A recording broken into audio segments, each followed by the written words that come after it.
চায়ের রাজ্যে প্রথমবারের মতো অনুশীলনে ঢাকা ক্যাপিটালস।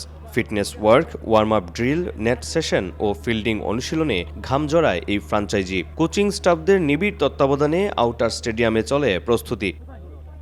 এবারের বিপিএলে ঢাকা ক্যাপিটালসের নেতৃত্বে অভিজ্ঞ ব্যাটার মোহাম্মদ মিঠুন। ২০ ওভারের ক্রিকেট যে শুধুমাত্র তরুণদের জন্য এমনটা মানতে নারাজ এই ক্রিকেটার, বরং নিজের অভিজ্ঞতা কাজে লাগিয়ে দলগত পারফরম্যান্সে নজর ঢাকা অধিনায়কের। টি-20 ফরম্যাট অনেকে হয়তোবা বলতে পারে এটা ইয়াংদের খেলা, বাট আমি পার্সোনালি ফিল করি এটা হচ্ছে এক্সপিরিয়েন্স প্লেয়ারদের খেলা।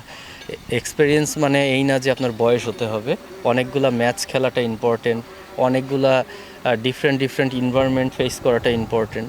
তো আমি ফিল করছি যে এবার আমাদের যে স্কোয়াড আছে, আমার মাঠের কাজটা অনেক সহজ হবে, কারণ সবাই ম্যাচুরড প্লেয়ার, সবাই সবার রোলটা জানে।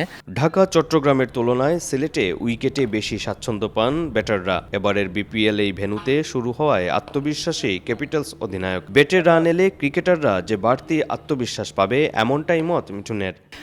আমাদের কাছে কোন মাঠে খেলছি সেটা ইম্পর্টেন্ট না, কেমন মাঠে কেমন উইকেটে খেলছি সেটা ইম্পর্টেন্ট। তো আমি মনে করি যে এখানে ভালো উইকেট থাকবে, গ্রাউন্ডও অনেক ভালো। শুরু থেকেই যদি একটা ভালো হাই ভোল্টেজ ম্যাচ হয়, হাই স্কোরিং ম্যাচ হয়, তাহলে টুর্নামেন্টের প্রথম থেকেই প্লেয়াররা অনেক কনফিডেন্ট থাকবে। এবং আমি অ্যাজ এ প্লেয়ার হিসেবে বিশ্বাস করি যে কোনো প্লেয়ার যদি শুরু ভালো করতে পারে, ওর পুরো টুর্নামেন্টটা ভালো যায়। এদিন ক্যাপিটালস শিবিরে যোগ দিয়েছেন পাকিস্তান অলরাউন্ডার ইমাদ ওয়াসিম। নিলাম থেকে দলে ভেড়ানো হয়েছে বেশ কিছু লোকাল তারকাদেরও। নাসির, সাব্বির, তাসকিনদের সাথে তরুণরা পারফর্ম করলে আগের মৌসুমের ব্যর্থতা ভুলতে পারবে সাকিব খানের দল। শনিবার রাজশাহী ওয়ারিয়র্সের বিপক্ষে ম্যাচ দিয়ে বিপিএল অভিযান শুরু করবে ঢাকা ক্যাপিটালস। অপু বণিক, সময় সংবাদ, সিলেট।